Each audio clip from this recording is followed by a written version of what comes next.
So the essay begins by saying that inequality is getting worse by each day. And the writer takes us to a country, Russia. നമുക്കൊരു കാലത്ത് നമുക്കറിയാം Russia ഒരു Soviet യൂണിയൻ്റെ ഭാഗമായിരുന്ന ആ Russia, communist socialism നടപ്പിലാക്കിയിരുന്ന ആ Russia. It was once the second super power അല്ലേ. So it is subjected to shock therapy and other doctrines of market fundamentalism in the 1990s. നമുക്കറിയാം what exactly happen in 1990s in USSR. Perestroika ഇതൊക്കെ വന്നിട്ട് markets വേ opened ഇല്ലേ. അങ്ങനെ markets open ആയപ്പോഴേക്കും പെട്ടെന്ന് ഇങ്ങനെയുള്ള multinational companies എല്ലാം ആ രാജ്യത്തോട്ട് കടന്നു വരികയാണ്. സബ്സിഡീസ് ഗവൺമെൻറ് സബ്സിഡീസ് വേ ലിഫ്റ്റഡ്. നമുക്കറിയാം ഓരോന്നിനും സബ്സിഡൈസ്ഡ് പ്രൈസാണ്. ഇപ്പം പല സാധനങ്ങൾക്ക് നമുക്കിപ്പം ഗ്യാസ് ആണെങ്കിലും അല്ലെങ്കിൽ ഈ പെട്രോൾ ആണെങ്കിലും ഡീസൽ ആണെങ്കിലും ഇതൊരു സബ്സിഡി, ഗവൺമെൻറ് സബ്സിഡി എന്നുള്ളതുണ്ട്. ആ സബ്സിഡി ഉള്ളത് കൊണ്ട് മാത്രമാണ് the poor can really afford it. ആ സബ്സിഡി കളഞ്ഞു കഴിഞ്ഞാൽ the market is open, anyone can compete that. ആർക്ക് വേണമെങ്കിലും മത്സരിക്കാം. പക്ഷേ ഉള്ള പ്രശ്നം സാധാരണക്കാർക്ക് അപ്രാപ്യമായ രീതിയിലേക്ക് വിലയങ്ങ് ഉയരും അല്ലേ. അതാണ് ഈ ഷോക്ക് തെറാപ്പി എന്ന് പറഞ്ഞു കഴിഞ്ഞാൽ വാട്ട് ഹാപ്പൻഡ് ഇൻ റഷ്യ. ഈ പെരസ്ട്രോയിക്ക ഇതൊക്കെ വന്നതോടുകൂടി വെൻ മാർക്കറ്റ്സ് വേ ഓപ്പൺഡ് ഇങ്ങനെയുള്ള ഈ കുത്തക ഭീമന്മാരെല്ലാം അവിടെ ഇടിച്ചു കയറുകയും സാധാരണക്കാർക്ക് ജീവിക്കാൻ നിവൃത്തിയില്ലാത്ത രീതിയിലേക്ക് കാര്യങ്ങൾ മാറുകയും ചെയ്തു. So the former USSR lost 42% of its gross domestic product in a very short period. ആ 1990s-ലാണ്. എന്താണ് അതിൻ്റെ റിസൾട്ട്? Poverty in Russia skyrocketed, കുതിച്ചുയർന്നു. There was a rise in mortality rates and high levels of distress, other problems. നമുക്കറിയാം ഒരറ്റത്ത് മഞ്ഞിൽ മരിച്ചു വീഴുന്ന റഷ്യക്കാർ, മറുവശത്ത് ഇങ്ങനെയുള്ള വലിയ വലിയ ലക്ഷറി കാർസ് വാങ്ങിച്ചു കൂട്ടുന്ന റഷ്യക്കാർ. The same thing happened in. അപ്പം there is no inequality, there is no equality അല്ലേ. Then the writer takes us to China, another socialist country, egalitarian country എന്നാണ് പറയുന്നത്. എന്താണ് ഇഗാലിറ്റേറിയൻ കൺട്രി? ഈ സമത്വം എന്ന് പറയുന്ന അതിനെ മുൻനിർത്തി ഉള്ള ഭരണം നടത്തുന്ന രാജ്യമാണ് ഇഗാലിറ്റേറിയൻ കൺട്രി. അത് അങ്ങനെ ഒരു സൊസൈറ്റിയാണ്. പക്ഷേ അവിടെ എന്താണ്? It has countless dollar millionaires, ഇഷ്ടം പോലെ പണക്കാരും പാവപ്പെട്ടവരും പണക്കാരും എന്നുള്ളത്. The gap between the rich and the poor has grown worse. And the writer very ironically he says that there are only two flourishing sectors in China. രണ്ട് sector മാത്രമേ വികസിക്കുന്നുള്ളൂ. ഒന്നെന്താ? Corruption, and the second one is prostitution. ഇതാണ് what is happening in Russia and also China.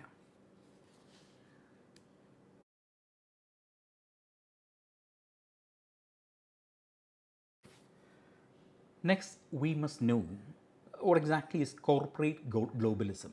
Corporate globalism. It is one of the many trends in globalism.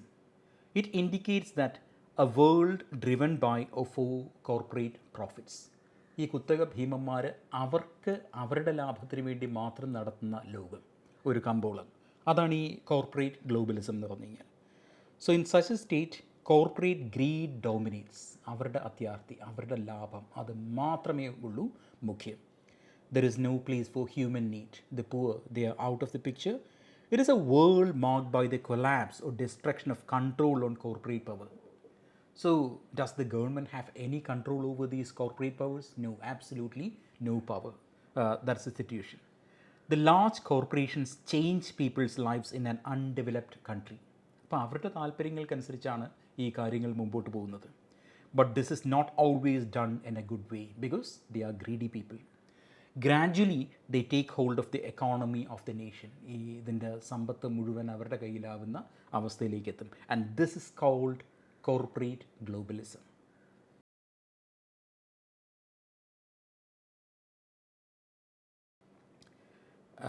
അത് കഴിഞ്ഞിട്ട് നമ്മൾ right പോയത് the condition of women in these developing and undeveloped countries. What about equality there when we talk about women in our society? The author argues that new inequalities are feeding into existing ones. What are those new inequalities? He observes that hunger hits women much harder than it affects men. അതെന്താ സ്ത്രീകളെ കൂടുതൽ ഈ പട്ടിണി ഇത് effect ചെയ്യുന്നത്?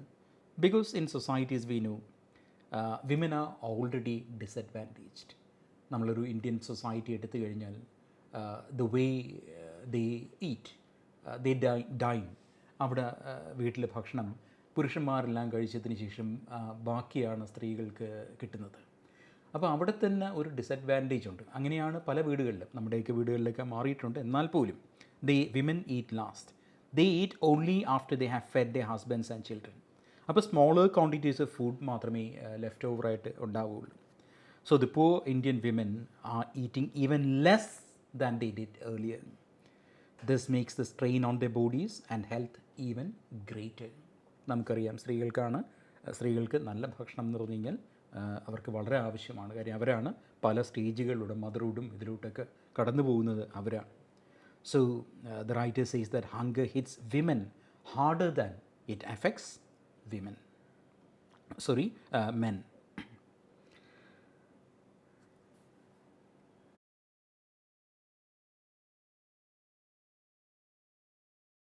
അടുത്തത്, we have to see how privatization has affected healthcare in India. നമ്മുടെ ആരോഗ്യ സംരക്ഷണമില്ലേ, അല്ലെങ്കിൽ പരിപാലനം, അതിന് എങ്ങനെയാണ് ഈ പ്രൈവറ്റൈസേഷൻ എല്ലാം പ്രൈവറ്റൈസ് ചെയ്യുകയാണ് അല്ലേ. നമുക്കറിയാം, പിന്നെ ഗവൺമെൻറ് നിയന്ത്രണത്തിൽ നിന്ന് പോയി പ്രൈവറ്റ് സെക്ടറിലോട്ട് പോയിക്കൊണ്ടിരിക്കുകയാണ് ഈ ആരോഗ്യ സംവിധാനമാണെങ്കിൽ മറ്റു കാര്യങ്ങളുമെല്ലാം. അപ്പോൾ ഇതുകൊണ്ടുള്ള പ്രശ്നം എന്താണ്? So we are closing small health centers in India, and thousands of rich Indians now patronize എങ്ങനെയുള്ള ഇതാണ് വെയ്റ്റ് ലോസ് ക്ലിനിക്സ് ആണ്. ഇതൊക്കെയാണ് ഇങ്ങനെയുള്ള റിച്ച് ആയിട്ടുള്ള അഫ്ലുവൻ്റ് ആയിട്ടുള്ള ആൾക്കാർ പാട്രണൈസ് ചെയ്യുന്ന, അവർ പോകുന്ന സ്ഥലങ്ങളിൽ ചെയ്യാം വെയ്റ്റ് ലോസ് ക്ലിനിക്കും മറ്റുമൊക്കെയാണ്. അപ്പോൾ the author ironically says that they want to shed some of the prosperity. അവരവരുടെ ധാരാളിത്തം കളയാൻ വേണ്ടിയാണ് ഇങ്ങനെയുള്ള സ്ഥലങ്ങളിലേക്ക് പോകുന്നത്. പിന്നെ ദ റൈറ്റർ രണ്ട് കാര്യങ്ങളാണ് ചൂണ്ടിക്കാണിക്കുന്നത്. ഒന്നെന്ന് പറഞ്ഞു കഴിഞ്ഞാൽ സാർസ് എന്ന് പറയുന്ന ആ ഡിസീസ് റെസ്പിറേറ്ററി പ്രോബ്ലമാണ്. സാർസിൻ്റെയാണ് ഇപ്പോൾ കോവിഡും സാർസിൻ്റെ വകഭേദമാണ്.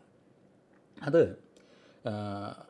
ആ സാർസ് കാരണം ഈ റൈറ്റർ എഴുതുന്ന സമയത്ത് ലോകം ആകെപ്പാടെ 800 പേരാണ്, 800 people died. This happened in 4 months. പക്ഷേ the writer points out that more people died because of tuberculosis in India each day. ഓരോ ദിവസവും ട്യൂബർക്കുലോസിസ് വന്ന് മരിക്കുന്ന ആൾക്കാരുടെ എണ്ണം ഇതിനേക്കാളും കൂടുതലാണ്. പക്ഷേ നമ്മൾ എന്തുകൊണ്ട് we are not giving proper attention to what is happening in India because of tuberculosis? അത് കാരണമുള്ള മരണത്തിനേക്കാളും കൂടുതൽ സാർസിനെ നമ്മൾ ശ്രദ്ധിക്കാനുള്ള കാരണം എന്താണ്? Because SARS affects flying class, അതായത് റിച്ച് ആയിട്ടുള്ള അഫ്ലുവൻ്റ് ആയിട്ടുള്ള വിമാനത്തിലൊക്കെ യാത്ര ചെയ്യാൻ സൗകര്യമുള്ള ആൾക്കാരെ എഫക്റ്റ് ചെയ്യുന്നതുകൊണ്ട് ശ്രദ്ധ മുഴുവൻ അങ്ങോട്ട് പോവുകയാണ്. അപ്പം പല ഗവേഷണങ്ങളും അതിനെ ചുറ്റിപ്പറ്റിയാണ് നടക്കുന്നത്. Nobody is giving any proper attention to diseases like tuberculosis which actually claims more lives than SARS. പക്ഷേ സാർസ് ഇപ്പോൾ സിറ്റുവേഷൻ മാറിക്കഴിഞ്ഞു അല്ലേ. The same is the case with our plague of 1995. ഈ ഒരു സമയത്തുണ്ടായ ഇന്ത്യയിലുണ്ടായിരുന്ന പ്ലേഗ്, അതും ശരിക്കും പറഞ്ഞാൽ കുറച്ച് പേര് മാത്രമേ എഫക്റ്റ് ചെയ്യുള്ളൂ. പക്ഷേ വല്ലാത്തൊരു ഭയം, it created some kind of a flutter, some kind of a scare among people. കാര്യം എന്താണ്? Plague germs affected everyone. വലിയവനെന്നോ ചെറിയവനെന്നോ ഒന്നുമില്ലാതെ എല്ലാവരെയും എഫക്റ്റ് ചെയ്യാൻ സാധ്യതയുള്ള ഈ ക്ലാസ് ഡിസ്റ്റിങ്ഷനൊന്നും ഇല്ലാത്ത ഒരു വൈറസാണ് പ്ലേഗ് വൈറസ്. അത് കാരണം ദ റിച്ച് പീപ്പിൾ വെ also concerned. So as A result of privatisation the health care system in India collapsed, നശിച്ചു എന്നാണ് പറയുന്നത്.